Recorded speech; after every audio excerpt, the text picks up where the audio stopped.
ওদের প্রশ্ন ছিল দাদা ভ্রমণে গিয়েছেন, আর একটা প্রশ্ন হচ্ছে দাদা কাশী ভ্রমণে গিয়েছেন বা গিয়েছেন, যা খুশি। এবার আমাকে তো প্রশ্ন করতে হবে কাকে? আমাকে প্রশ্ন করতে হবে ক্রিয়াপদকে। আমি গিয়েছেন ক্রিয়াপদকে প্রশ্ন করি, যদি করি কি গিয়েছেন, কিছু পাবো না। কোথায় গিয়েছেন? ভ্রমণে গিয়েছেন। সেইটা ভেবে তোমরা অনেকে বলতে চাইছো অধিকরণ করো, কিন্তু কোথায় এই একটা জিনিস, সেটা একটা স্থানকে বোঝায়। কোথায় গিয়েছেন আমি যদি কোনো একটা স্থানকে বোঝাতে পারি, তাহলে সেটা অধিকরণ কারক হবে। ভ্রমণটা কি কোনো একটা স্থান? সেটা আমাকে বলো। না, ভ্রমণ কোনো স্থান না, ভ্রমণ একটা কাজ। ভ্রমণ জিনিসটা একটা কাজ, তো সেটা কোনো স্থান নয়। তাহলে ভ্রমণটা কিন্তু অধিকরণ কারক হতে পারবে না, স্থানাধিকরণ কারক হবে না। তাহলে আমরা কি করতে পারি? কার দ্বারা হবে না, কোথা থেকে হবে না, কোথায় হচ্ছে না। তাহলে কার উদ্দেশ্যে বা কিসের নিমিত্ত গিয়েছেন? দাদা ভ্রমণের উদ্দেশ্যে গিয়েছেন বা ভ্রমণের নিমিত্ত গিয়েছেন, তাই ভ্রমণেটা হবে নিমিত্ত কারক। কিন্তু পরের উদাহরণে যদি আমরা দেখি, দাদা কাশী ভ্রমণে গিয়েছেন, ভ্রমণে গিয়েছে, গিয়েছে, ক্রিয়াপদ কোনটা? গিয়েছে। ক্রিয়ার ভাব কোনটা? ভ্রমণে গিয়েছে। তাহলে কোথায় ভ্রমণে গিয়েছে বা কি ভ্রমণে গিয়েছে? কাশী ভ্রমণে গিয়েছে। গিয়েছে কে প্রশ্ন করো, কোথায় গিয়েছে? কাশী গিয়েছে। তো তখন কিন্তু কাশী কি হবে? তখন কাশী হবে স্থানাধিকরণ।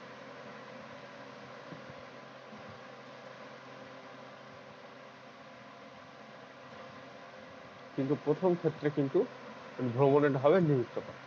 বোঝা গেল? পরিষ্কার? পরিষ্কার।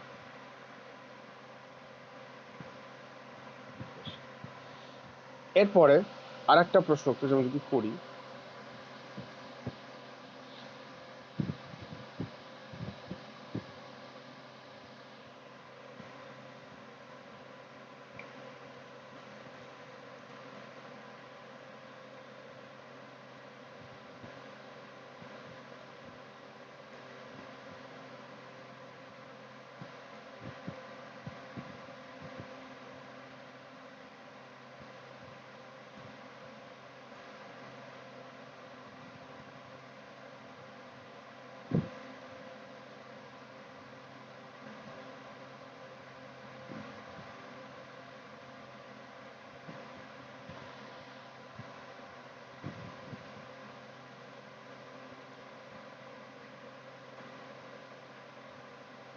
তুমি এখন বয়সের ভারে জরায় জীর্ণ, এই বাক্যটা যদি আমার প্রশ্ন দেয়, তাহলে আমি কি করব?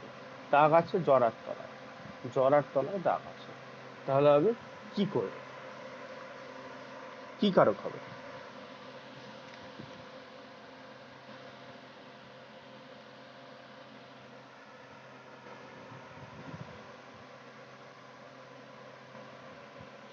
এখানে আমার জরার তলায় দাগ আছে, কি কারক হবে বলো তো?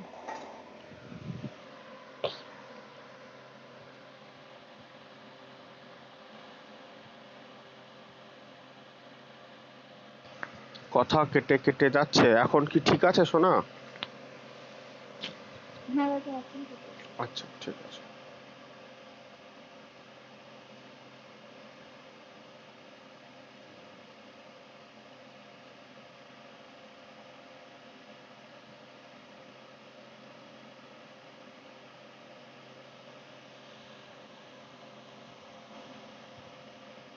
বলো বলো বলো বলো। এই যে তিনি এখন বয়সের ভারে জরায় জীর্ণ, জরার তলায় দাগ আছে, কি হবে?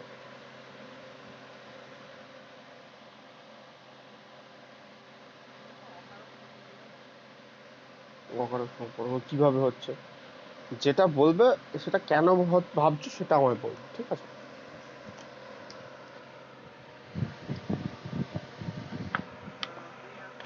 হুম।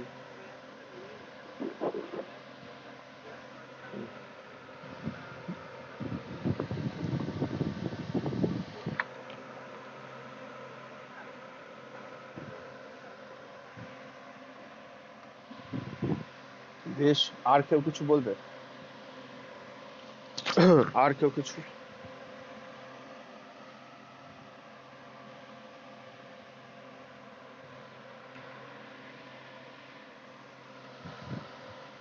আর কারো মাথায় কিছু আসছে?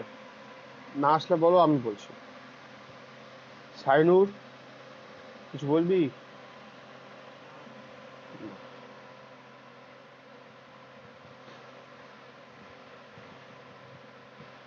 স্নিগ্ধা কিছু বলবে? না। আচ্ছা, আর কেউ কিছু বলবে না। এখন তাহলে কিসেতে আটকে যাচ্ছে নাকি? ঋষভ, কিসেতে আটকে গেছিস তাই তো? একটুখানি ভাবলেই বেরিয়ে যাবে। একটুখানি ভাব, একটুখানি ভাব।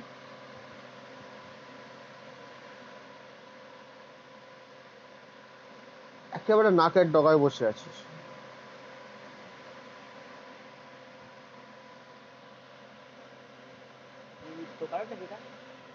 না শোনো, তাহলে কি কারক হয়? দাঁড়া আসলে নিমিত্ত কারক হয়? কি দিয়ে মারবো? দাঁড়া আসলে করণ কারক হয়? তো মাউস ছুঁড়ে মারতে হবে দেখছি। ডাস্টার তো আর নেই এখন, এখন মাউস ছুঁড়ে মারতে হবে। তিনি এখন বয়সের ভারে জরায় জীর্ণ হয়ে আছেন, ভালো কথা। তাহলে ক্রিয়াপদ কি? হয়ে আছেন, থাকা।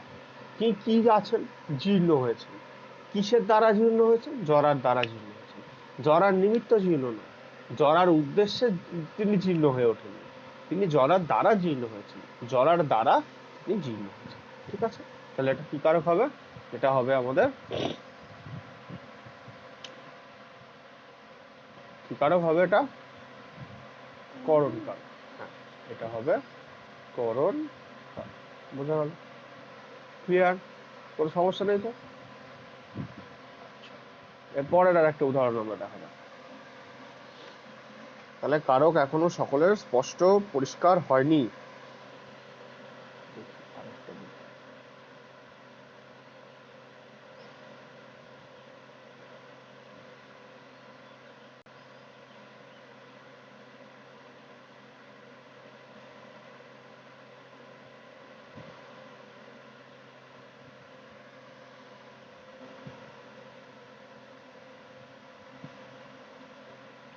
চোখ দিয়ে জল পড়ছে, চোখ দিয়ে জল পড়ছে।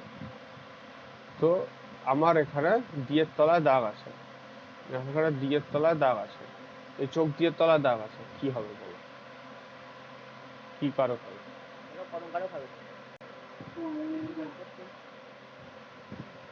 সে তোমরা বলো, আমি কি জানি।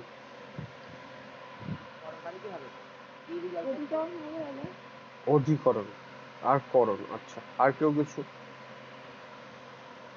কেন অধিকরণ, কেন অধিকরণ, কেন করণ, কেন কপাদান, কারণগুলো বলো। কেন এইটা ভাবছো সে কারণটা আমার বলো। যে দাদা এইটা ভাব হবে বলে মনে হচ্ছে, তাই আমি বলছি। থেকে জল পড়ছে ওইভাবে কোশ্চেন করলে আসতে পারে। কোথা থেকে জল পড়ছে প্রশ্ন করলে আসতে পারে, তাই সেটা অধিকরণ হয়ে বলছো তাই তো? বেশ। আর করণ যে বলছি, হ্যাঁ চোখ দিয়ে একসঙ্গে আছে।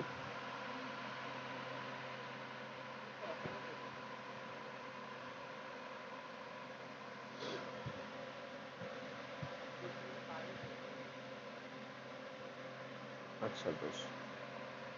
আর আর কেউ কিছু? আর কেউ কিছু?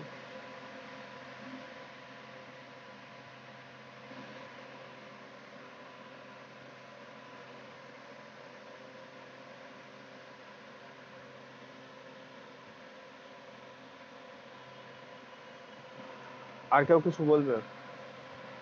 ট্রাই করো, ট্রাই করো।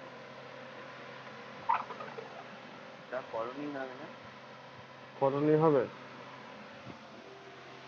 কেন করণ হবে বলো, কারণ বলো। কারণ কারণ হ্যাঁ হ্যাঁ বলো। ইন্দ্রগ্রাহ্য উপায় চোখ দিয়ে বলেছে সেজন্য। আচ্ছা, আর আর কেউ কিছু বলো না, বলতে লাগো। এটা শিখছি এখন, ভুল এখনো ক্ষতি নেই।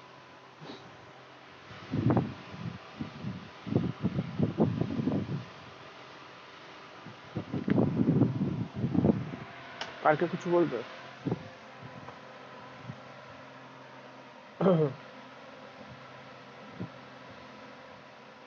আর কেউ কিছু কি বলবে? না বলবে না? জাস্ট ইমাজিন দিয়ের জায়গায় থেকে আছে, চোখ থেকে জল পড়ছে, জাস্ট ইমাজিন, তাহলে কি কারক হতো? অপাদান। অপাদান।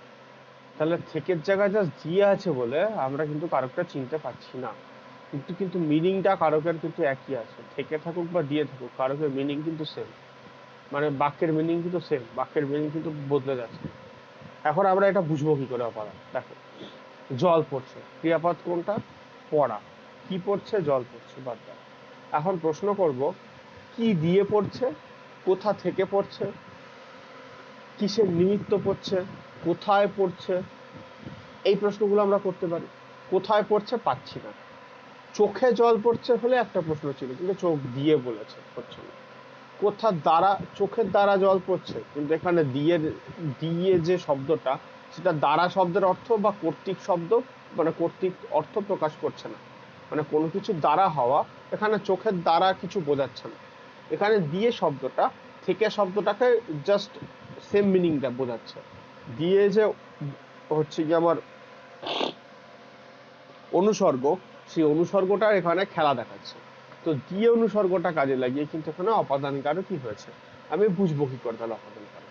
তাহলে আমাকে জাস্ট ভাবতে হবে চোখ দিয়ে করণ কারক হচ্ছে না, তাহলে চোখ থেকে জল পড়ছে, এই মানেটা কি এখানে হচ্ছে? হ্যাঁ, মানে হচ্ছে।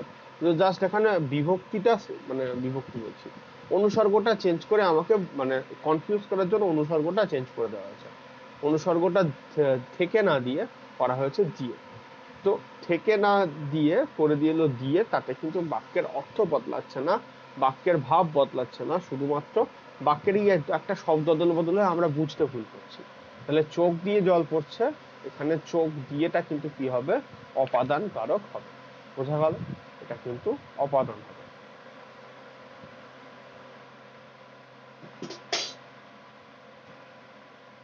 ঠিক আছে, কোনো সমস্যা নেই আশা করি।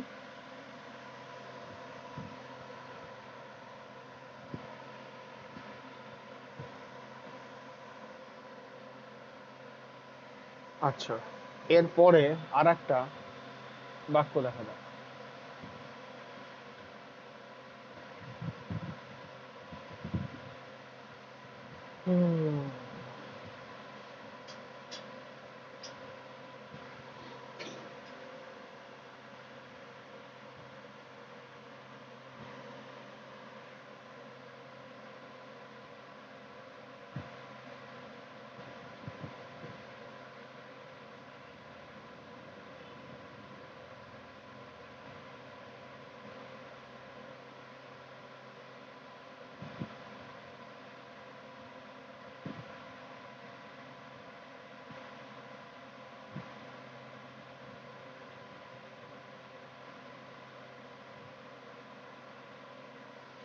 প্রশ্ন করা হয়েছে যে গঙ্গা দিয়ে আজকাল মরা ভেসে যায়, গঙ্গা দিয়ে তলার দাগ আছে, ঠিক আছে?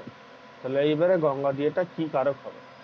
আজকাল গঙ্গা দিয়ে খুব মরা ভেসে যায়, তো এখানে এই আমার গঙ্গা দিয়েটা কি কারক হবে বলো?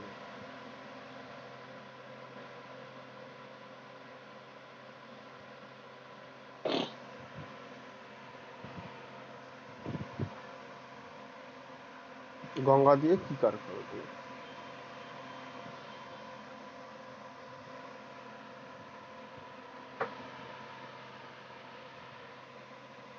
অপাদান।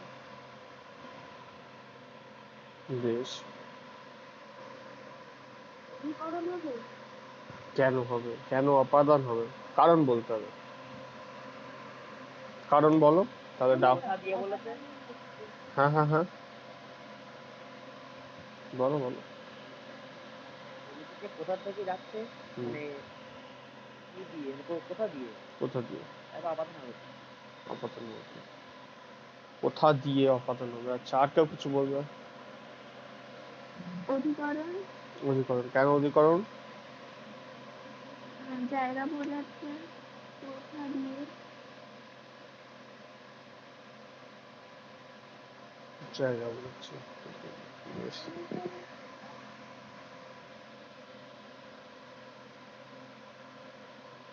বেশ বেশ।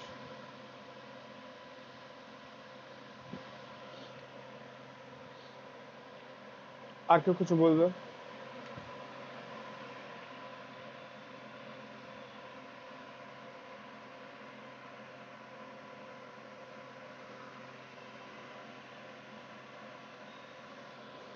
আর কেউ কিছু বলবে? বলো।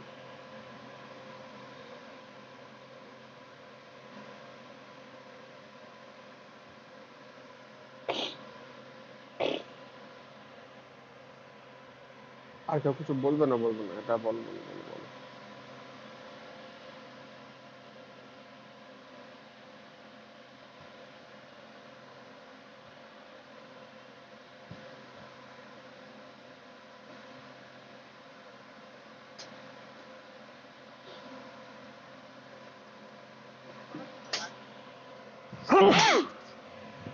অধিকরণে লাগছে? বেশ। কেন অধিকরণ লাগছে সেটা তো বলো। কেন অধিকরণ লাগছে?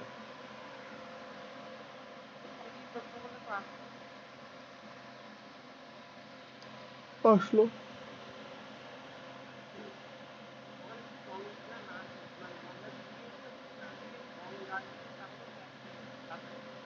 আসলো।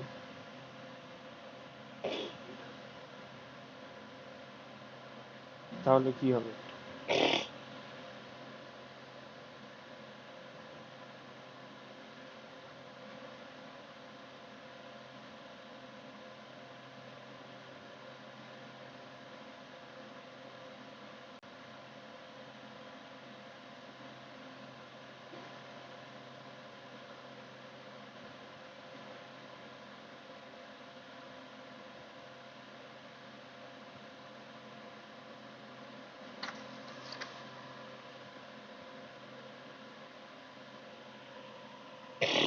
বেশ বেশ বেশ, তাহলে হবেটা কি?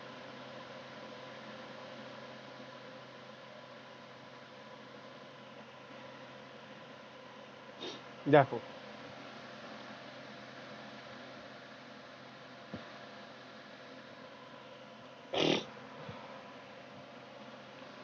ব্যাপার হচ্ছে আমার এখানে ক্রিয়াপদ কোনটা? ক্রিয়াপদ কোনটা ভেসে যায় নাকি? ক্রিয়াপদ তো ভেসে যাওয়া। ক্রিয়াপদ ভেসে যায়। এখন আমি প্রশ্ন করছি, কি ভেসে যায়? মরা ভেসে যায়। কোথায় ভেসে যায়? গঙ্গা দিয়ে। তো গঙ্গায় ভেসে যায়। এখন দিয়েটা হচ্ছে একটা কনফিউজিং অনুসর্গ।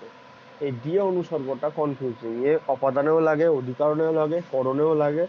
শুধু নিমিত্তটা দিয়ে আমরা লাগাতে কখনো দেখিনি। তা বাদে মোটামুটি বাকি তিনটেতে আমরা দিয়ে দেখতে পাই। সেজন্য এই দিয়ে অনুসর্গ থাকলে পরে কনফিউজিং। দ্বারা জিনিসটা একরকম, আর দিয়ে, এই দিয়ে শব্দটা কিন্তু একটা কনফিউজিং ব্যাপার।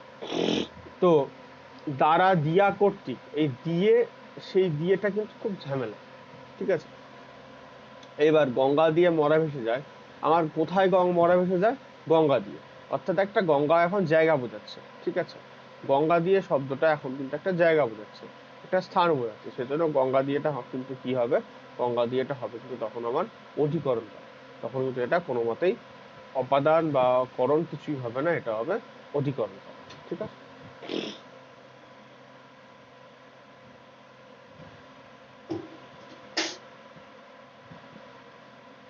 বোঝা গেছে? ডাউট ক্লিয়ার আশা করি। না কোনো সমস্যা আছে এখন?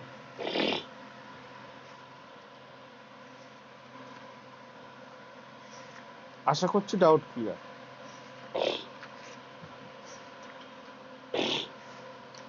আবার পরের দিন আবার কিছু সমাসের এই কারক নিয়ে এরকম জিজ্ঞাসা করব। সমাস কারক নিয়ে প্রায় দিনই আমি জিজ্ঞাসা করবো, যাতে তোমরা ভুলে না যাও।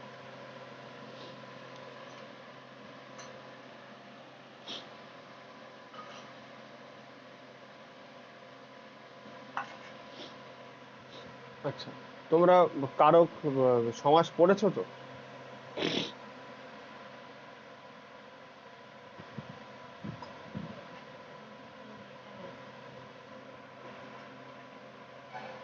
সমাস পড়েছো তো?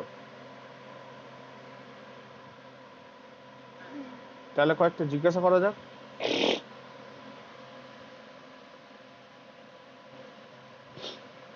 আচ্ছা,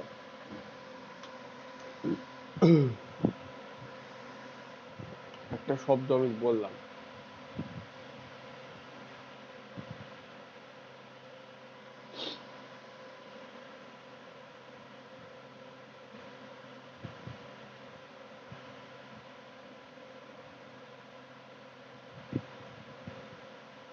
আট পৌরে শব্দটা শুনেছো কেউ কখনো? আট পৌরে শব্দ, শব্দটা বলো। আট পৌরে আমি স্ক্রিনে শেয়ার করছি, একটা স্ক্রিন শেয়ার করছি, দেখতে পাচ্ছ না তোমরা বাবা? হ্যাঁ, আট পৌরে শব্দটা শুনেছো?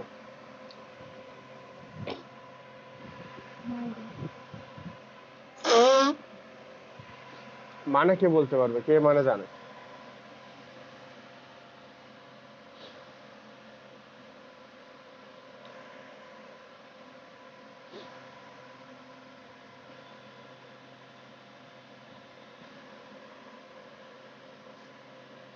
মানে কে বলতে পারবে?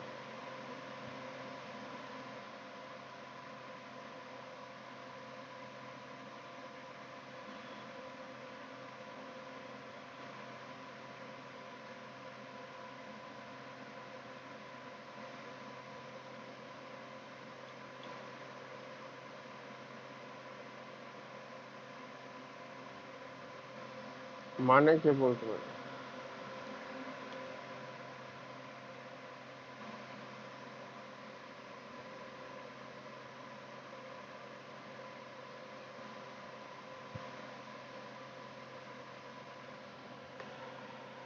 আট পৌরে মানে কে বলতে পারবে? কেউ পারবে না? আমাকে বলতে। শাড়ি পরার ধরন। শাড়ি পরার ধরন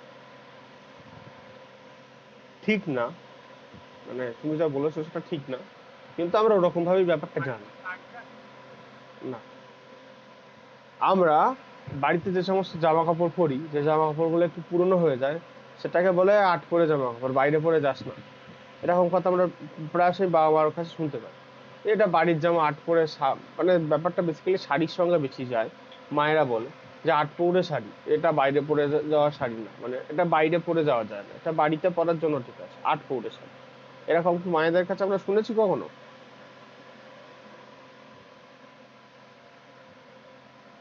স্নেহা মনে হচ্ছে শুনেছে, সেই জন্য স্নেহা ওইরকম রিলেটেড একটা মানে বলতে চাই। না মানে আমি শুনেছিলাম যে ওইরকম ভাবে শাড়ি পরাটাকে আট পৌরে বলে, এবার আচ্ছা এরকমই আচ্ছা বলে। আচ্ছা আচ্ছা। এখন ব্যাপারটা হচ্ছে আট পৌরে বাক্যটা সমাস করলে কি পাবো, এটাই প্রশ্ন ছিল। আমরা সমাস মনে হয় না কেউ করতে পারবো, পারবো কি? মনে হচ্ছে না পারবো। কেউ কি পারবে আট পৌরে সমাস করতে? পারবে না। ঠিক আছে, না শোনা আট পারে সমান না। আট পৌরে বলতে অনেকগুলো জামা কাপড় যখন পুরনো অনেকগুলো ভাঁজের পিসের ভাঁজগুলো কি দেখা হচ্ছে? ভাঁজগুলো কি না শোনা, মানে ভাঁজ হয়ে গেলে সেটাকে আমরা আট পৌরে জামা কাপড় বলি, তাই তো? না মানে যখন পুরনো এরকম জামা কাপড় হ্যাঁ, যখন ভাঁজ পিসগুলো। পুরোনো জামা কাপড়কে আমরা আট পৌরে জামা কাপড় বলে থাকি, তাই না? দেখো মানেটা কি, তার মানেটা বোঝা যায়। আট পৌরে এর ব্যাস বাক্য করলে দাঁড়ায় আট প্রহরে পরিধান করা যায় এমন। আট প্রহরে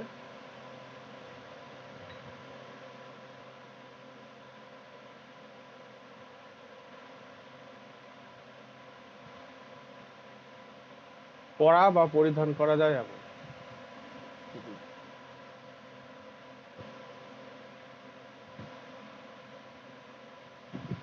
আট প্রহরে পরা ব্রাকেটে পরিধান।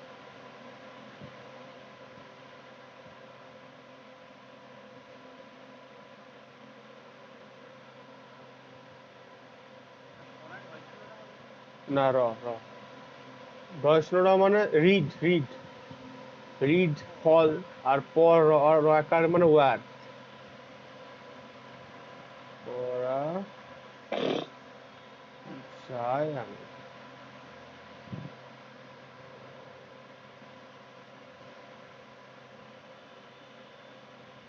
পোশাক।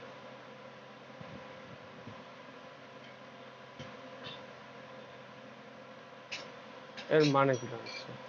মানে দাঁড়াচ্ছে এটাই, আট প্রহরে মানে আমরা ওই সারাদিন ব্যাপী কোনো কিছু হলে সেটাকে অষ্টম প্রহর বলি, জানি তো। এক প্রহর 3 ঘন্টায় হয়, আট প্রহর মানে 24 ঘন্টা।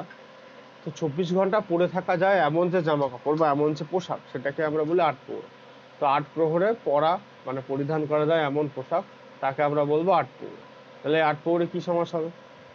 সমাসটা তো নির্ণয় করে বলো দেখি। বহুব্রী। কি বহুব্রী হবে?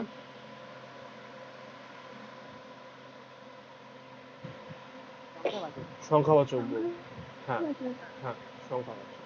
তাহলে এটা হবে সংখ্যাবাচক বহুব্রী।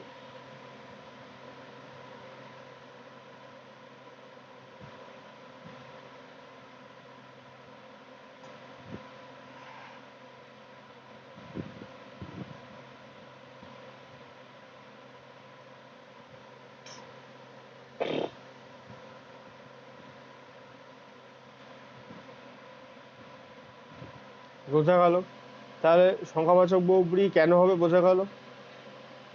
একই রকম ভাবে আমি যদি তোমাদের প্রশ্ন করি যে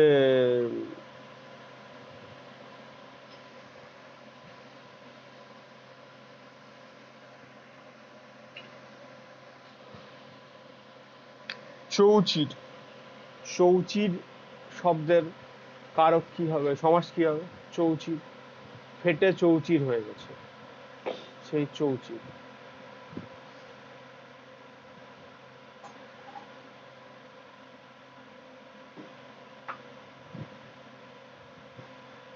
কি হবে চৌচির?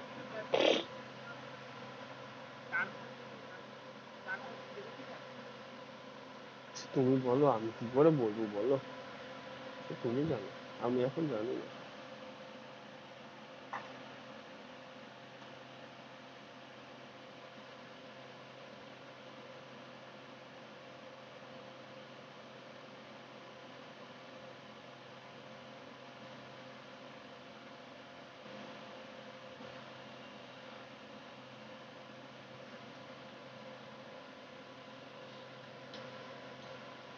বলো দেখি বাবা।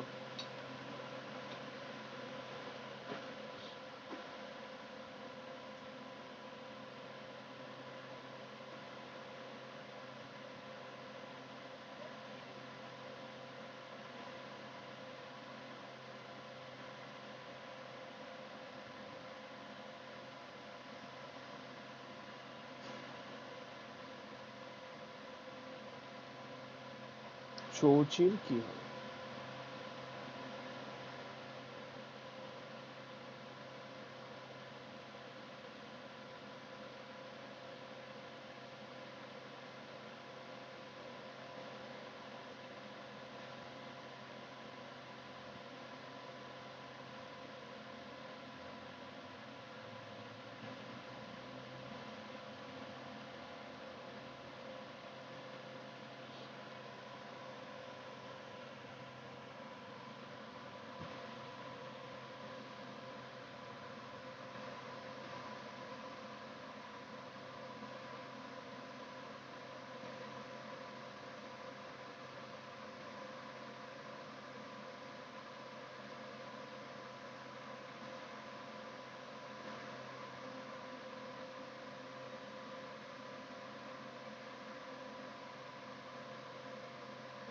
বলো বলো, চৌচির কি হবে, কি হবে?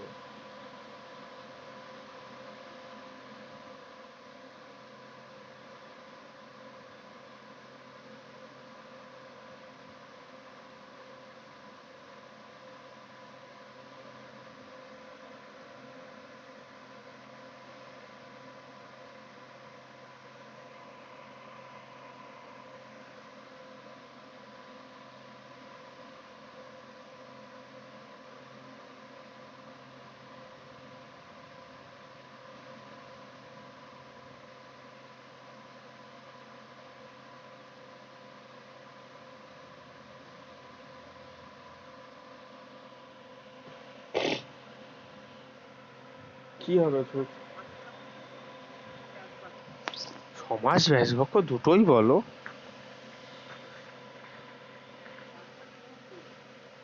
আচ্ছা, বহুব্রী হলো, আর ব্যাসবাক্য কি হবে?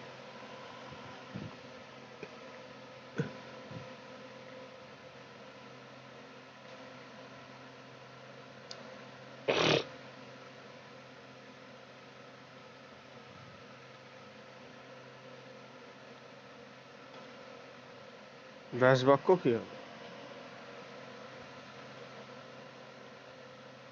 চৌ শব্দের অর্থ কি?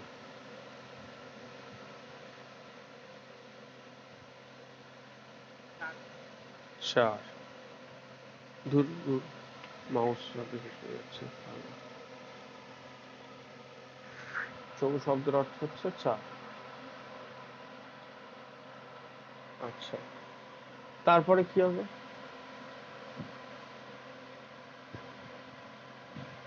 চির। চির মানে কি? ফাটল।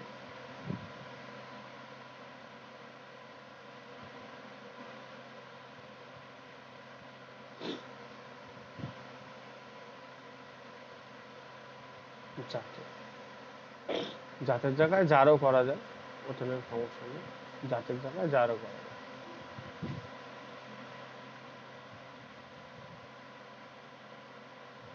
যার বা যাতে। বোঝা গেল? কি হবে? সংখ্যাবাচক বহুব্রী। এটা কি হবে? সংখ্যাবাচক বহুব্রী। সেম। সংখ্যাবাচক বহুব্রী এটাও হবে, সংখ্যাবাচক বহুব্রী এটাও হবে। বোঝা গেল? তো আমাদেরকে যে টেক্সটগুলো পড়তে হয়েছে বা যে টেক্সটগুলো পড়েছি আমরা, টেক্সট মিনস ব্যাকরণ, ব্যাকরণের যে বই দিয়ে পিডিএফ দিয়েছিলাম সেই পিডিএফ বলো, আর তোমাদের কাছে যা বই আছে বলো সেই বই বলো, তো সেইগুলো আমরা যেন একটু থরলি ভালো করে পড়ি, ঠিক আছে? আর আমি তোমাদেরকে হোম টাস্ক দেবো আজকে। আমি আগের দিনই দেবো ঠিক করেছিলাম, সে আগের দিন রেকর্ডও করা হয়নি, যে 12-এ রেকর্ড করতে গিয়ে তোমাদের আর রেকর্ড করা হয়নি। তো আমি তোমাদের হোম টাস্ক দেবো, তাতে বেশ কিছু সমাজকারক করতে দেবো, সেগুলো তোমরা বাড়িতে করবে। করার পরে পরের ক্লাসে আমি সেগুলো তোমাদের কাছ থেকে জানতে চাই, ঠিক আছে? তোমরা বাড়িতে বসে করবে সেগুলো। বলে একটু শুনতে পাচ্ছি। আমি বললাম আমি বেশ কিছু সমাজকারক তোমাদেরকে করতে দেব, সেইটা তোমরা বাড়িতে বসে করবে। করার পরে পরের দিন আমি যখন পরের ক্লাসে আমি তোমাদের জিজ্ঞাসা করব, তোমরা যেটা করেছো সেটা দেখে দেখে আমাকে উত্তর বলবে, ঠিক আছে? মানে কিছু হোম টাস্ক দেবে, এই হচ্ছে সোজা বাংলা কথা। কেমন?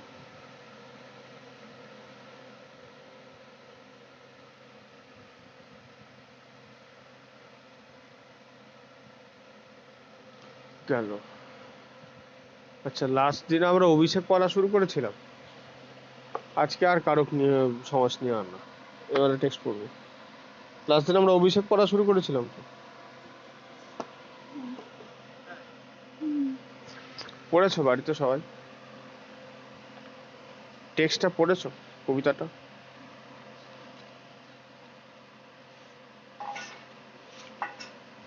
তারপর কি হয়েছে?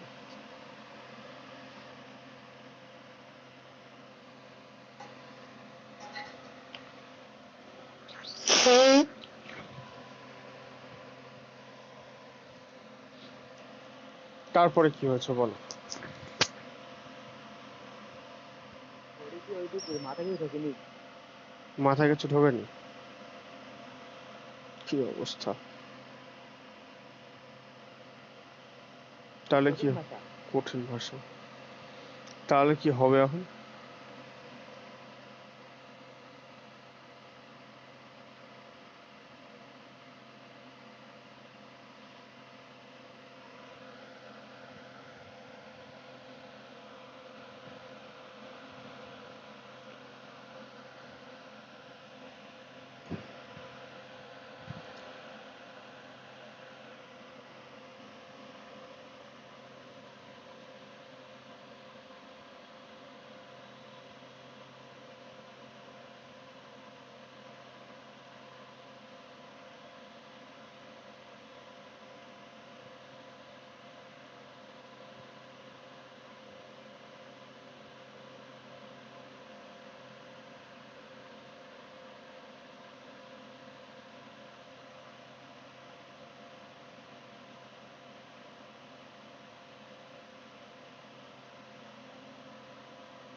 আমরা আগের দিন যথাসময়ে রিপুকুলে অব্দি পড়েছিলাম, তারপরে আর পড়া হয়নি আমাদের, তাই না?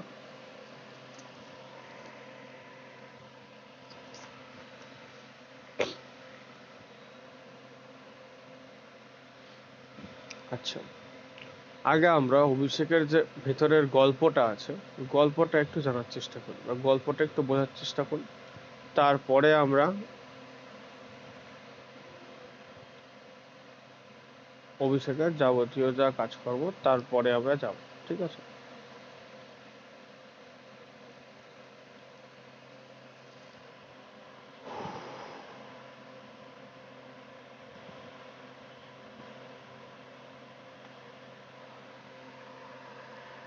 রাবণ সীতাকে আটকে রেখেছে লঙ্কাতে, এবং সীতাকে উদ্ধার করতে রামচন্দ্র লঙ্কায় গিয়ে হাজির হতে চাইছে। এমতাবস্থায় রাম আর রাবণের মধ্যে যুদ্ধ, সেই যুদ্ধ বাঁধে, এবং যুদ্ধে প্রথমেই রাবণ লড়াই করতে আসে না। প্রথমে রাবণের ছেলেরা আসে লড়াই করতে, রাবণের সৈন্য সামন্ত আসে, তারপরে লাস্টে রাবণ লড়াই করতে আসে। তো এই যে রাম ও রাবণের যুদ্ধ, সেই যুদ্ধ আমাদের আলোচ্য কবিতার কেন্দ্রবিন্দুতে বসে আছে। এখন এই যে মেঘনাদ বধ কাব্যটা 9টা স্বর্গে এই কাব্যটা সাজানো হয়েছে। এখন এই 9টা স্বর্গের কাব্যের মধ্যে একেবারে প্রথম স্বর্গটা হচ্ছে অভিষেক স্বর্গ, মানে এই স্বর্গটার নামই অভিষেক। কবিতার নামও যেমন অভিষেক, কাব্যের প্রথম স্বর্গের নামও অভিষেক। এই অভিষেক স্বর্গে কি বলা হয়েছে? এই অভিষেক স্বর্গে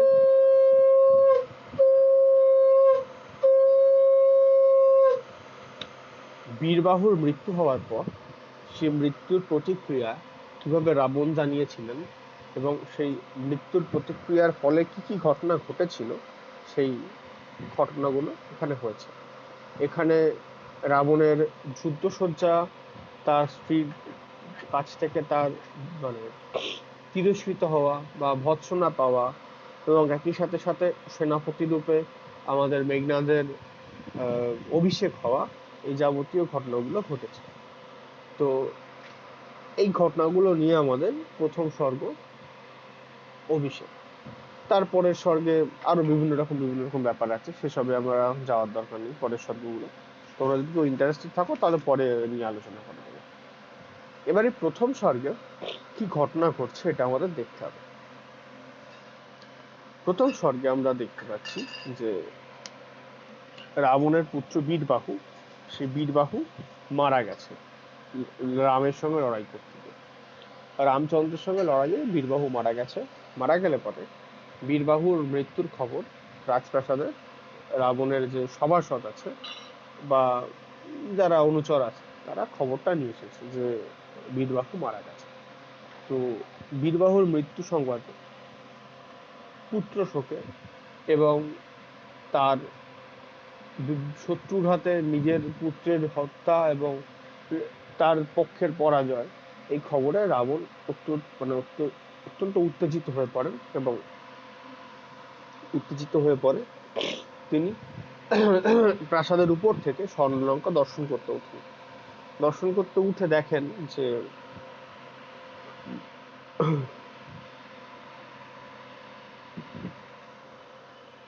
তার লঙ্কাপুরীর মধ্যে তার সৈন্যরা পাহারা দিচ্ছে, এবং কিছুটা দূরে যুদ্ধক্ষেত্রে রামচন্দ্র এবং তার যে সৈন্যরা তারা রয়েছে।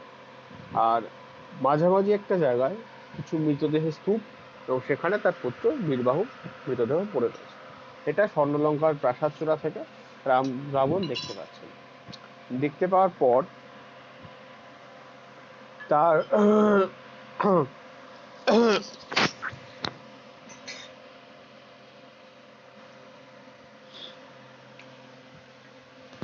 পুত্রের যে তোমার মৃত্যু, সেই শোকে তিনি মানে বিহ্বল হয়ে পড়েন না ঠিকই, কিন্তু ব্যথিত হন।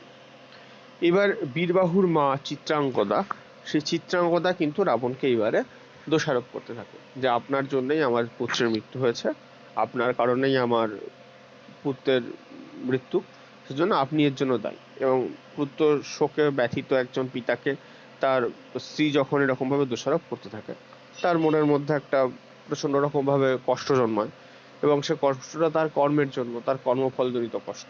এই সবকিছু মিলিয়ে মিশিয়ে তিনি একটু ব্যথিতই হন, একটু না যথেষ্টই ব্যথিত হন, এবং তিনি সিদ্ধান্ত নেন তিনি যুদ্ধক্ষেত্রে যাবেন। এইবার তিনি যুদ্ধক্ষেত্রে যাবেন সিদ্ধান্ত নিয়ে তিনি যখন সাজসজ্জা করা শুরু করেন, আমরা জানি লঙ্কা সমুদ্রের তীরে, তো সাজসজ্জা করা শুরু করলে সমুদ্রের তলদেশ অব্দি কেঁপে ওঠে। এখন সমুদ্রের তলদেশ অব্দি কেঁপে উঠলে আমাদের সমুদ্রের যে দেবী, সমুদ্রের দেবতা বরুণ দেবতা, জলদেবতা, তার স্ত্রী বারুণী দেবী, তিনি খুব চিন্তিত হয়ে পড়েন যে রাবণ যদি এরকম ভাবে যুদ্ধ করতে যায় তাহলে সবকিছু অনর্থ হয়ে যাবে। তো তিনি তার একটা বিহিত করার জন্য চেষ্টা করতে লাগেন। কিভাবে তিনি বিহিত করার চেষ্টা করতে লাগেন? তিনি ভাবেন যে রাবণকে না পাঠিয়ে যদি অন্য তার পুত্ররা যুদ্ধ করতে যায়, তাহলে এই ঝামেলাটা হয়তো আপাতভাবে আটকানো যাবে। সেই উদ্দেশ্যে তিনি কি করেন যে সেই উদ্দেশ্যে তিনি দেবী লক্ষ্মীর সঙ্গে পরামর্শ করেন, এবং দেবী লক্ষ্মীকে তিনি কিপ করেন তার মেঘনাদের যে ধাত্রীমাতা, সেই প্রভাসা রাক্ষসীর ছদ্মবেশে তার কাছে পাঠান। আমরা মেঘনাদের ধাত্রীমাতা জিনিসটা কি আগের দিন আলোচনা করে বুঝেছি তো? ধাত্রীমাতা জিনিসটা কি সেটা আমরা মানে এখন জানি তো? এখন আমাকে আরেকবার ধাত্রীমাতা বলতে বসতে হবে না তো? আচ্ছা, তো এই যে ধাত্রীমাতা, রাবণের যে ধাত্রীমাতা আমাদের হচ্ছে গিয়ে, রাবণের বলছি, মেঘনাদের যে ধাত্রীমাতা, সেই ধাত্রীমাতা প্রভাসা রাক্ষসী রূপ নিয়ে দেবী লক্ষ্মী হাজির হন। এখান থেকে আমাদের যে কবিতাটা সেটা শুরু হচ্ছে। তো দেবী লক্ষ্মী প্রভাসা রাক্ষসীর ছদ্মবেশ নিয়ে আমাদের ইন্দ্রজিতের যে প্রমোদ কানন, সেই প্রমোদ কাননে এসে হাজির হন। এবার সেখানে এসে তিনি দেখেন যে ইন্দ্রজিৎ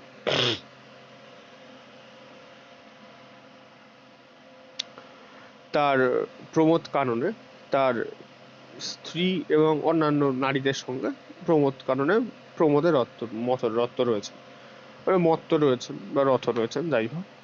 এবার তো এমতাবস্থায় তিনি খেয়াল করে দেখেন, এমতাবস্থায় তিনি দেখেন যে তার ধাত্রীমাতা এসেছেন। সেখান থেকে আমাদের কবিতাটা শুরু হচ্ছে, আমাদের টেক্সট যে কবিতাটা সেটা শুরু হচ্ছে। তো দেখা যাক কি কবিতা আছে। কনক আসন ত্যাজি বীরেন্দ্র কেশরী ইন্দ্রজিৎ। কনক আসন, সোনার আসন ত্যাগ করে তার ইন্দ্রজিতের যে রাজপ্রাসাদ, সেই রাজপ্রাসাদের যে আসন, সেই আসন সোনার আসন, স্বর্ণ লঙ্কা, লঙ্কা সোনায় পরিপূর্ণ। তো সেই সোনার আসন ত্যাগ করে তিনি নেমে আসলেন, বীরেন্দ্র কেশরী নেমে আসলেন। বীরেন্দ্র কেশরী কেন বলা হয়েছে? বীরেন্দ্র কেশরী বলা হয়েছে কেন আগের দিন বলেছিলাম, কেউ বলতে পারবে?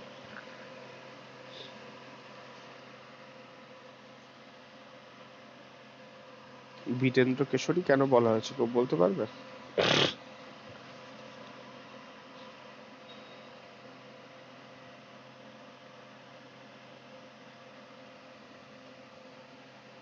এনিওয়ান? বীরেন্দ্র কেশরী?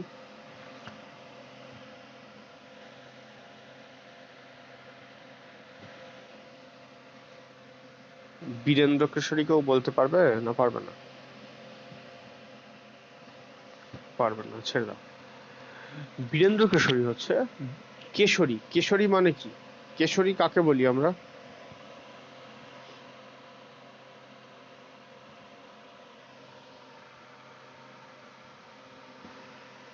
কেশরী কাকে বলি? তো কেউ কোনো রেসপন্সই করে না, নাকি শুনতে পায় না, না আমি বলতে পারি না। তোমরা কি শুনতে পাচ্ছ না বাবা?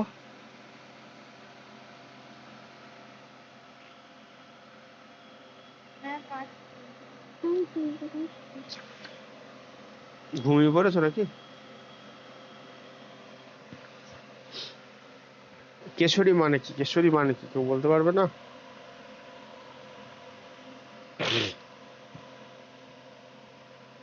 কেশর কার আছে? সিংহের আছে। সিংহকে বলে কেশরী। সিংহ হচ্ছে পশুদের রাজা। সেরকম বীরদের যে রাজা তাকে বলা হচ্ছে বীরেন্দ্র কেশরী। এটা একটা অলংকার। তো সিংহের যেরকম সিংহ যেমন পশুদের মধ্যে শ্রেষ্ঠ, পশুদের মধ্যে রাজা, তখন বীরদের মধ্যে রাজা বা শ্রেষ্ঠ বীর হচ্ছে কি আমাদের বীরেন্দ্র কেশরী।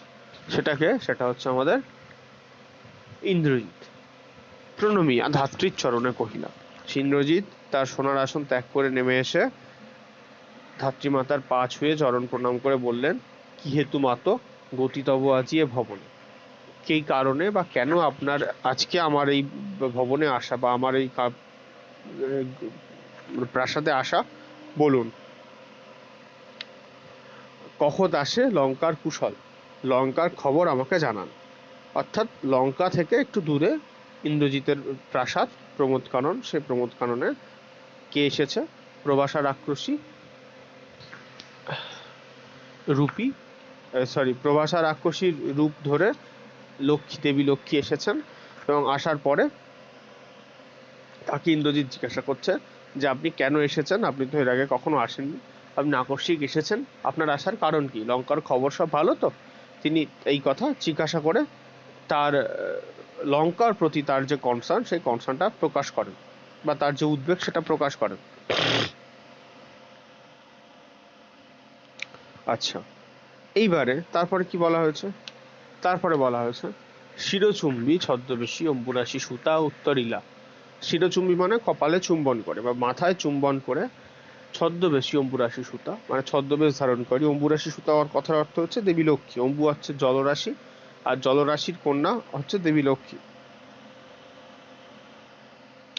সমুদ্র মন্থনের সময় দেবী লক্ষ্মী সম্পদ নিয়ে উঠে এসেছিলেন, সেই জন্য সমুদ্রের কন্যা বলা হয় দেবী লক্ষ্মীকে। তো সেই জন্য অম্বুরাশি সুতা দেবী লক্ষ্মী ছদ্মবেশ ধারণ করে আছেন। তিনি বললেন, হায় পুত্র, কি আর কইব কনক লঙ্কার দশা। তিনি বললেন যে পুত্র, কনক লঙ্কার দশা আর কি বলবো, ঘোরতর রণে হত প্রিয় ভাই তব বীরবাহু বলি। তোমার ভাই মহা বলে, মানে বলি অর্থাৎ তার বল আছে, যার বল আছে সে বলি। বলি মিন্স যে বলিয়ান, যার ক্ষমতা আছে। তো সেই বলবান বলি বা ক্ষমতাবান ব্যক্তি তোমার ভাই বীরবাহু, সে মারা গেল কোথায়? ঘোরতর রণে। ঘোরতর রণে তোমার ভাই মারা গেছে। তার শোকে মহাশোকী রাক্ষসাধিপতি, তার শোকে মহাশোকী রাক্ষসাধিপতি, রাক্ষসাধিপতি লবণ তার শোকে মহাশোকী হয়ে আছে।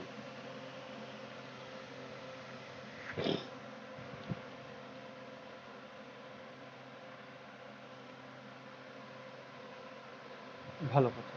তার শোকে মহাশোকী বীরবাহু রাক্ষসাধিপতি সসৈন্যে সাজে না আছি যুঝিতে এখন। তিনি তার সৈন্যদল নিয়ে সাজগোজ করছেন। তিনি আজকে যুদ্ধে করতে যাবেন এবং নিজেই যুদ্ধে যাবেন, এই জন্য তিনি তার সৈন্যদলকে নিয়ে সাজগোজ করছেন বা প্রস্তুতি নিচ্ছেন। এরপরে কি বলা হয়েছে? এরপরে বলা হয়েছে তার মানে কি বলা হলো, বীরবাহুর মৃত্যু সংবাদ দেবী লক্ষ্মী প্রবাসা রাক্ষসীর ছদ্মবেশে ইন্দ্রজিতের কাছে এসে দিলেন এবং ইন্দ্রজিৎকে বললেন যে তার পিতা রাবণ আপনি নিজে যুদ্ধ করার জন্য প্রস্তুতি নিচ্ছেন। জিজ্ঞাসিলা মহাবাহু বিস্ময় মানিয়া, কি কহিলা ভগবতী, কে বধিল কবে প্রিয়ানুজে? নিসারণে সংহারিনু আমি রঘুবরে, খণ্ড খণ্ড করিয়া কাটিনু, খণ্ড খণ্ড করিয়া কাটিনু বরশি প্রচন্ড সরবৈরিতা। তবে এ বারতা, এ অদ্ভুত বারতা জননী কোথায় পাইলে তুমি, শীঘ্র কখত আসে। অর্থাৎ কি বলতে চাইছে এখানে? বলতে চাইছে এটাই যে মহাবাহু অর্থাৎ আমাদের ইন্দ্রজিৎ বিস্মিত হলেন। কেন বিস্মিত হলেন? কারণ গত রাতেই তিনি রামচন্দ্রের সঙ্গে যুদ্ধে রামচন্দ্রকে হত্যা করেছিলেন এবং তাকে খন্ড খন্ড করে কেটে ফেলেছিলেন। তো সেই খন্ড খন্ড করে কেটে ফেলার পরেও কি করে সে যে আবার বেঁচে ওঠে, এটা তার কাছে একটা প্রশ্ন। সেই প্রশ্ন তিনি করছেন যে আমি তো গত রাতেই তাকে খন্ড খন্ড করে কেটে ফেললাম, তাহলে সে এখন আবার কি করে বেঁচে উঠলো?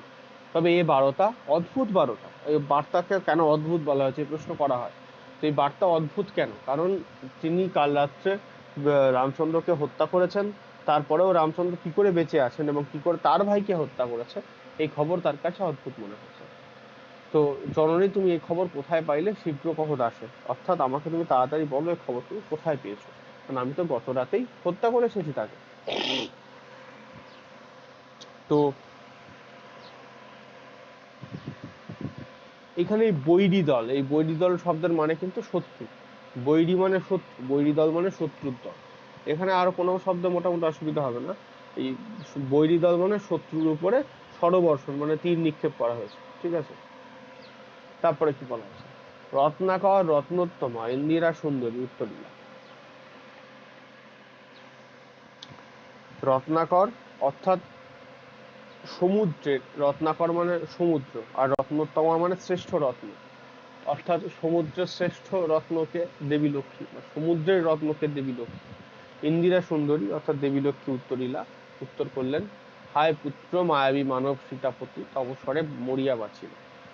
বলছে তোমার পুত্র সীতাপতি অর্থাৎ রাম, হায় পুত্র, কি আর বলবো, পুত্র সীতাপতি মায়াবী মানব, সে হচ্ছে মায়া ধারণকারী একজন মানব, তিনি মায়ার আশ্রয় নেন। রামচন্দ্র তব স্বরে মরিয়া বাঁচিল, তোমার স্বরে মারা গিয়েও সে আবার বেঁচে উঠল। যাও তুমি তরা করি রক্ষ রক্ষ করি। তোমার স্বরে মানে হত্যা হওয়া বা মারা যাওয়া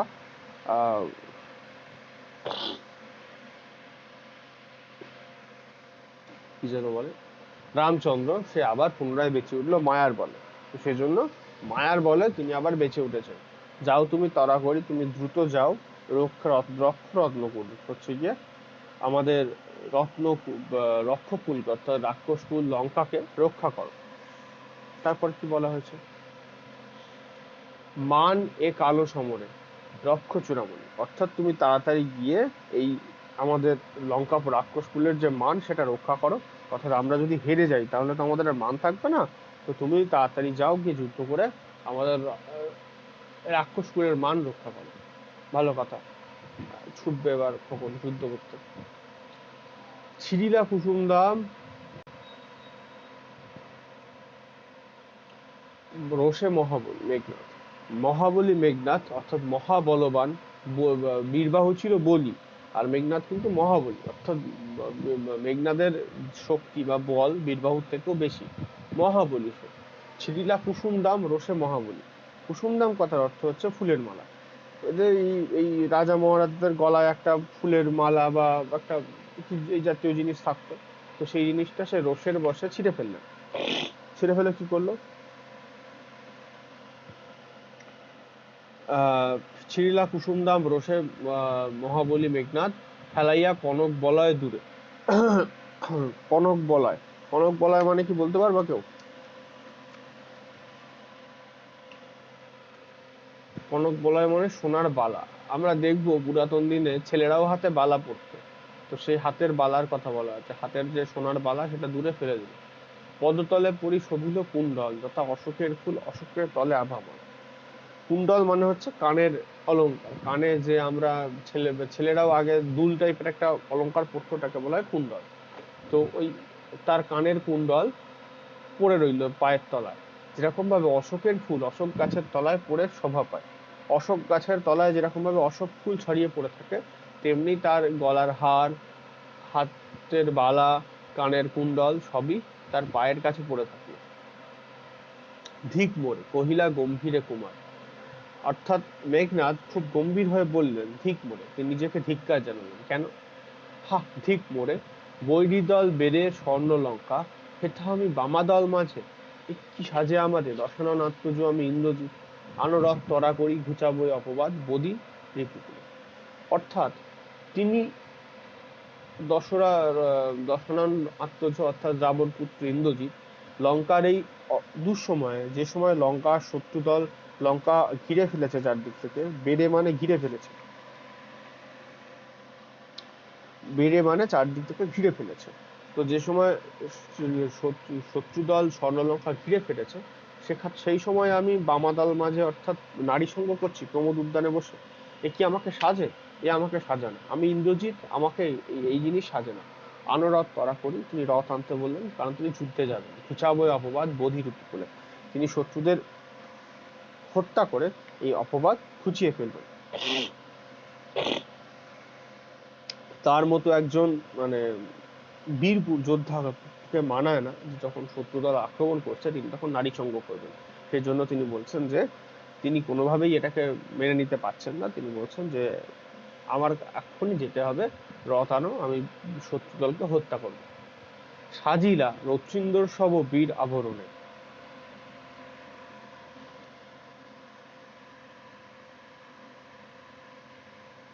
এই রথীন্দ্র সর্ব এর শব্দটা সন্ধি করতে পারবে? সন্ধিতে ভাঙতে পারবে? কেউ ভাঙতে পারবে রথীন্দ্র সর্বকে সন্ধিতে?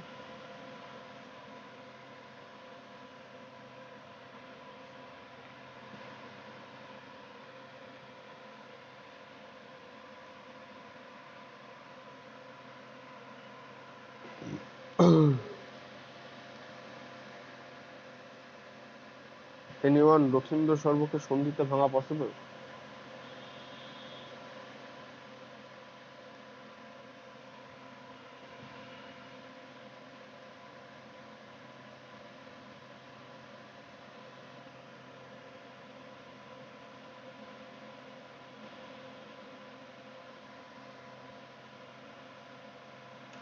রথীন্দ্র সর্বকেও ভাঙতে পারবে?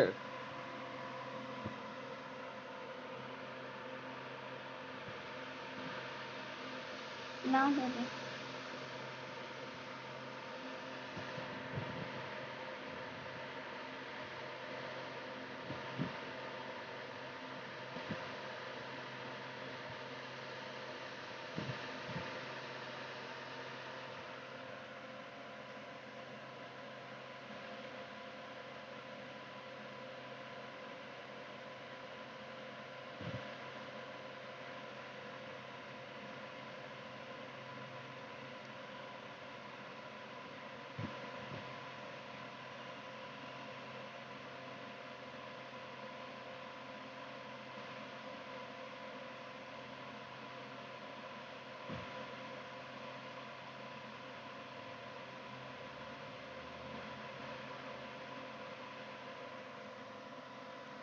রথীন্দ্র সর্ব সমাস করলে দাঁড়ায় রথীন্দ্র যোগ ঋষভ।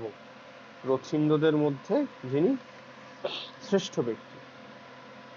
রথীন্দ্র অর্থাৎ যারা রথে চড়ে থাকে তাদেরকে রথী বলা হয়। সেই রথীদের মধ্যে ইন্দ্র এবং তাদের মধ্যে ঋষভ অর্থাৎ শ্রেষ্ঠ ব্যক্তি। কাকে বলা হলো? মেঘনাথকে বলা হচ্ছে। মেঘনাথকে রথীন্দ্র সর্ব বলে এখানে বিশিষ্ট করা হয়েছে। রথীন্দ্র সর্ব কি করলেন? বীর আবরণে সাজলেন, বীরের সাজ সাজলেন। হৈমবতী সূত্র যথা নাসিকে তারকে মহাসূত। হৈমবতী সূত্র হচ্ছে কার্তিকেয়, তিনি তারকাসুরকে বধ করেছিলেন। তো তারকাসুরকে বধ করার জন্য হৈমবতী সূত্র যেরকম সেজেছিলেন, বীর আবরণে সজ্জিত হয়েছিলেন, তো সেই রকম ভাবে রথীন্দ্র সর্ব অর্থাৎ মেঘনাথ সাজতে শুরু করলেন। ঠিক আছে, কিরকম সাজলেন? এবং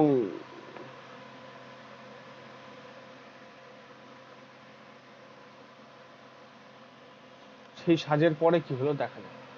বলছে কিংবা যথা বৃহন্নলা রূপী কিরীটি বিরাট পুত্র সহ উদ্ধারিতে গোধন সাজিরা সুর সমীবৃক্ষ মূলে। মেঘবর্ণ রথ চক্র বিজলির ছটা ধ্বজ ইন্দ্রচাপ রূপী তুরঙ্গম বেগে আশুগতি। রথে চড়ি বীর চূড়ামণি বীরদর্পে হেনকালে প্রমীলা সুন্দরী। ধরি প্রতিকর যুগ হায়রে যে মতি হেমলতা আলিঙ্গয় তরু কুলেশ্বর। আগে মানে বলা যাক, নাহলে সব মাথার উপর দিয়ে যাবে। কিরীটিকে, কিরীটে হলো পঞ্চপাণ্ডবের তৃতীয় পাণ্ডব আমাদের অর্জুন। তো সেই অর্জুন তিনি দেবরাজ ইন্দ্রের দেওয়া একটা বর কিরীট মাথায় ধারণ করতেন বলে তাকে বলা হতো কিরীটি। তো কিরীটি কি করেছিলেন? বৃহন্নলা রূপ ধারণ করেছিলেন। আমরা ওই সেই মহাভারতের কাহিনী যদি দেখি, তাহলে পাশাখালায় পরাজিত শর্ত হিসাবে পাণ্ডবরা 1 বছরের হচ্ছে গিয়ে অজ্ঞাতবাসে গিয়েছিল। সে সময় অর্জুন বৃহন্নলা রূপ নিয়ে সেই রাজকন্যা উত্তরাকে নৃত্য শেখাতো, এবং সেই সময় সেই রাজার গোদান হরণ করতে আসলে অর্জুন সেই বিরাট রূপের গোধন উত্তরে সচেষ্ট হয়েছিল। তো সেই সময় সমীবৃক্ষর তলায় যেভাবে অর্জুন অস্ত্রসাজে সজ্জিত হয়েছিল, সেই সাজের সঙ্গে মেঘনাদের সাজের তুলনা করা হয়েছে। সেই সমীবৃক্ষ মূলের তুলনা করা হয়েছে এখানে, যে অর্জুন যেভাবে বৃহন্নলা রূপ ধারণ করে, মানে বৃহন্নলা রূপী কিরীটী অর্থাৎ অর্জুন, তিনি যেভাবে ওই গোধন উদ্ধারের সময় তার সাজটা নিয়েছিলেন, বিরাট পুত্রের সঙ্গে গোধন উদ্ধারে সচেষ্ট হয়েছিলেন, সেই রকম ভাবে সাজে সজ্জিত হলেন কে? আমাদের মেঘনাদ। মেঘবর্ণ রথ, তার রথ মেঘের মতো বর্ণময়। চক্র বিজুলির ছটা, মানে তার রথের চাকায় বিজলির ছটা, মানে তিনি তো মেঘনাদ, তো মেঘের আড়াল থেকে লড়াই করেন, তাহলে তার রথটা মেঘের মতো, আর তার রথের চাকায় বিজলির ছটা মানে বিদ্যুতের ঝিলিক লাগছে। ধ্বজ ইন্দ্রচাপ রূপী, অর্থাৎ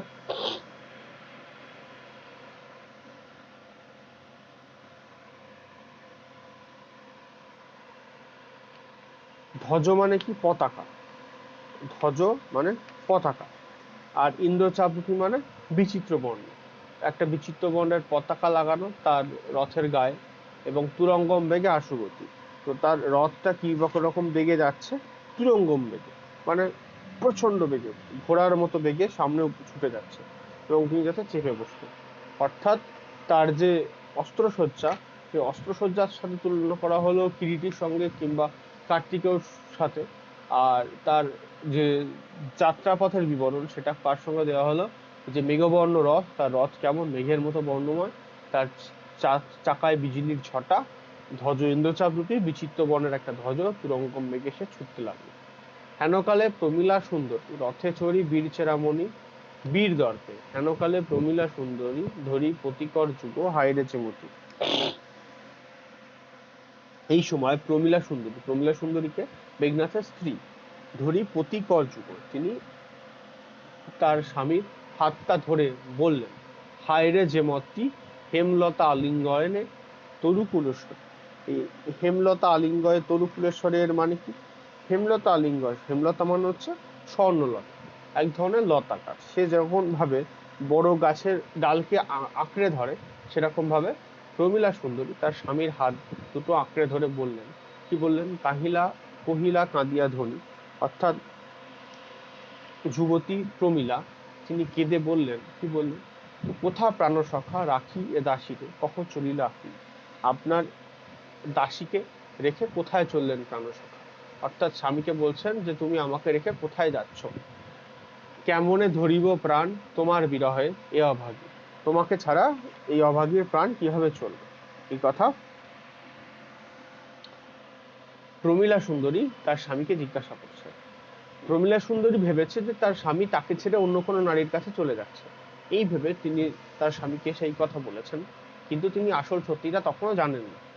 হায় নাথ গহন কাননে এ ব্রতত্রী বাঁধিলে সাত করি পদ, যদি তার রসসঙ্গে মন না দিয়া মাতঙ্গ যায় চলি, তবু তারে রাখে পদাশ্রয়ে যূথনাথ। তবে কেন তুমি গুণনিধি ত্যাজ কিঙ্কিণীরে আজ, হাসি উত্তরিলা মেঘনাথ। তো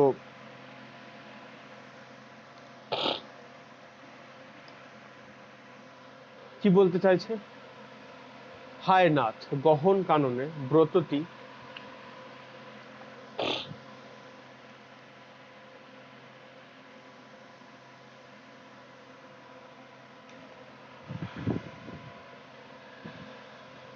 কোথায় গেল সে? হায় নাথ গহন কাননে ব্রততী বাঁধিলে সাধ করি পদ, যদি তার রসসঙ্গে মন না দিয়া মাতঙ্গ যায় চলি, তবু তারে রাখে পদাশ্রয় যূথনাথ।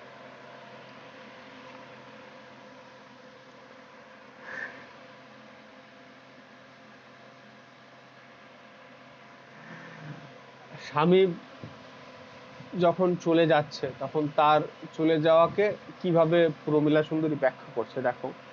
বলছে যে আমার মতো রমণী, যিনি কিনা, ওই যে বলেছে, কোথায় গেল, কেমনে ধরিব প্রাণ তোমার বিরহ, অর্থাৎ আপনাকে ছাড়া আমার থাকা সম্ভব না। তো সেই রকম একজন মানে নারী যিনি কিনা পতিপ্রেমে মশগুল, বা তার পতিপ্রেম ছাড়া তার জীবনে আর কোনো দ্বিতীয় মানে লক্ষ্য নেই, তো সেই রকম ব্যক্তির পক্ষে স্বামীকে ছাড়া থাকা সম্ভব না।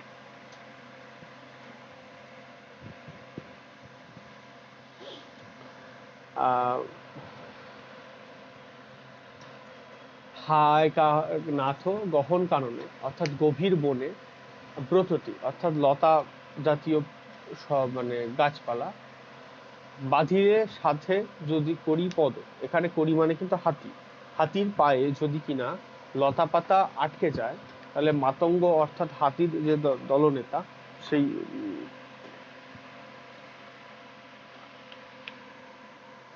সরি মাতঙ্গ ঘরে দলনেতা না, যুথনাথ দলনেতা, মাতঙ্গ অর্থাৎ হাতি, সেই হাতি কি করে, এগিয়ে গেলেও তার পদাশ্রয় তবু তারে রাখে পদাশ্রয় যুথনাথ, অর্থাৎ সেই দলপতি বা হস্তিদলের যে সর্দার, সেই সর্দার কিন্তু মানে হাতিরা, ব্যাপারটা এটাই বোঝানো যাওয়া হচ্ছে যে একদল হাতি আছে কোন একটা জায়গায়, সেই হাতিদের পায়ের আশেপাশে যদি লতা পাতা জড়িয়ে থাকে, হাতিরা সেই জায়গা ত্যাগ করলে তাদের যে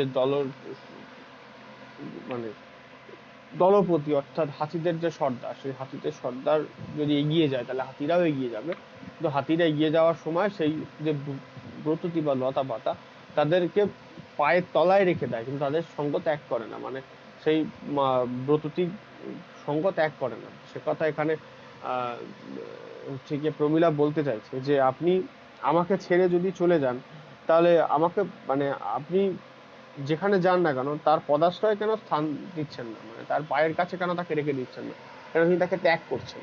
তো এটাই প্রশ্ন প্রমীলা সুন্দরী তার স্বামীকে করতে চাইছে। তো তখন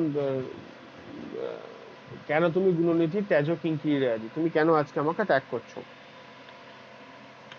তো কি উত্তর দেয় দেখা যাক।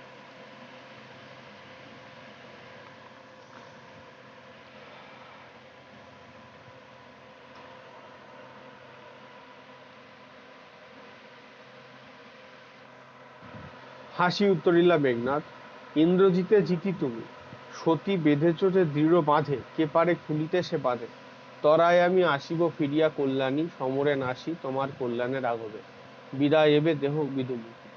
বলছেন যে তুমি ইন্দ্রজিৎকে তুমি জিতেছো, ইন্দ্রজিতের হৃদয় তুমি জয় করেছো, তো তুমি সতী নারী, তোমার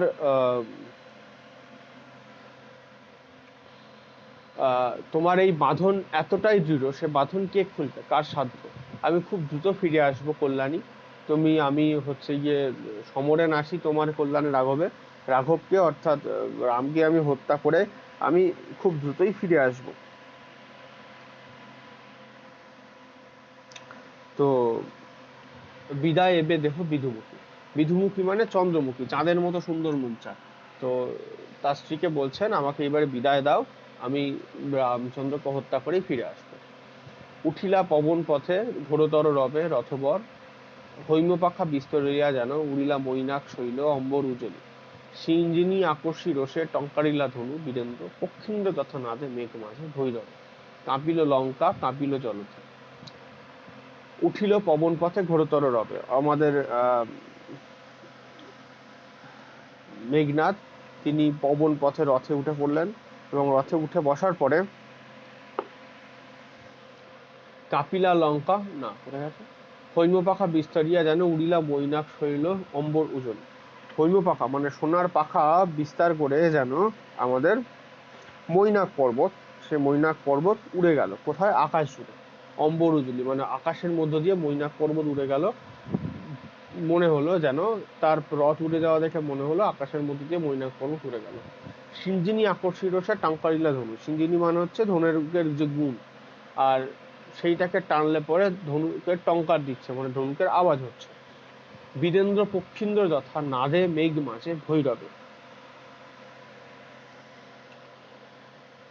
বীরদের মধ্যে মানে মানে বীরেন্দ্র ইন্দ্রজিৎ তার ধনুকের ছিলায় টান দিচ্ছেন, এবং তাতে যে টঙ্কারের আওয়াজ হচ্ছে সেই আওয়াজ কেমন, পক্ষীন্দ্র তথা নাদে মেঘ মাঝে ভৈরবে, অর্থাৎ রুদ্রদেবের মানে গরুর, পক্ষীন্দ্র অর্থাৎ গরুর মানে ভৈরবে অর্থাৎ শিবের মতো যেরকম আকর্ষণ করে, মানে মানে চিৎকার করেন, গর্জন করেন, সেই গর্জনের আওয়াজের মতো সেই আওয়াজ হচ্ছে ওই ধনুকের টঙ্কারটা।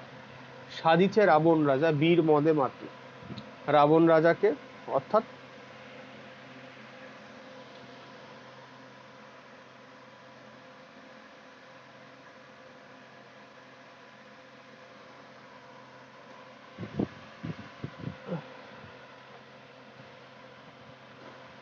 রাবণ রাজা কে?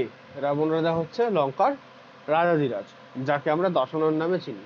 সেই দশানন রাবণ সাজছেন বীর মদে মাতি, মানে তিনি বীরের সাজে সাজছেন। তারপর কি বলা আছে?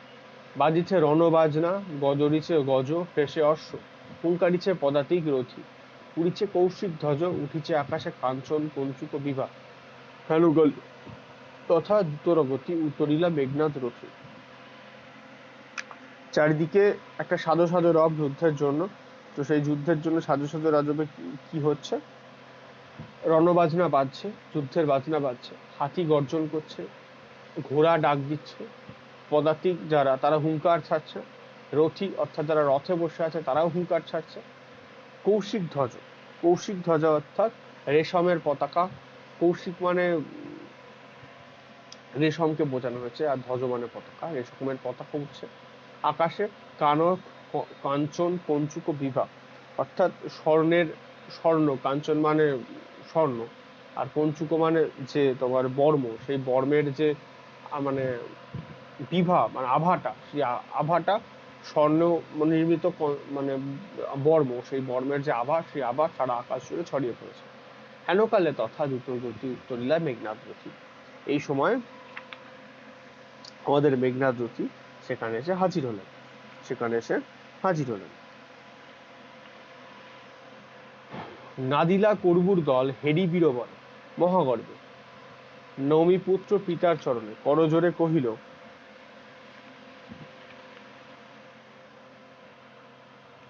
হে রক্ষ কুলপতি, শুনেছি মরিয়া না কি বাঁচিয়াছে পুনরাঙ্গ। এ মায়াপি তো বুঝিতে না পারি, কিন্তু অনুমতি দেহ সমূলে নির্মূল করিব পামরে আজি। দেখো, করবুর মানে কি? করবুর মানে রাক্ষস। রাক্ষস দল হেরি বীরবরে মহাগর্বে, রাক্ষস দল তাকে সম্বর্ধনা জানালো, প্রণাম জানালো নৌমিপুত্র পিতার চরণে। ইন্দ্রজিৎ পিতার চরণে এসে প্রণাম করে জিজ্ঞাসা করছে, হে রক্ষ কুলপতি রাজা, অর্থাৎ পিতা, আমাকে এটা জানান যে কি করে মানুষ মরে গিয়ে আবার বাঁচতে পারে। এ মায়া আমি তো পিতা বুঝতে পারি না, কিন্তু আমাকে অনুমতি দিন, আমি সমূলে নির্মূল করিব পামর অর্থাৎ শত্রুকে। শত্রুকে আমি আজকে হত্যা করব। কি বলেছে? ঘোর সরানলে করি ভস্য বায়ু অস্ত্র উড়াইব তারে। তাহলে মানে ঘোর সরানলে তাকে ভস্য করে দেবো, বায়ু অস্ত্রে তাকে উড়াইয়া দিব, নতুবা বাঁধিয়া আনি দিব রাজপদে, কিংবা তাকে বেঁধে আনবো রাজপদে, তাকে মানে তোমার চরণে তাকে বেঁধে নিয়ে আসবো। এই কথা সে বলছে। আলিঙ্গি কুমারে শিরচুম্বী, আলিঙ্গি কুমারে চুম্বী শির মৃদুর স্বরে উত্তর কহিলা তবে স্বর্ণ লঙ্কাপতি। তার পুত্রকে আলিঙ্গন করে তার কপালে একটা চুম্বন করে মৃদুস্বরে স্বর্ণলঙ্কাপতি রাবণ অর্থাৎ দশানন উত্তর করলেন, রাক্ষস কুল শেখর তুমি বৎস, তুমি রাক্ষস কুল ভরসা।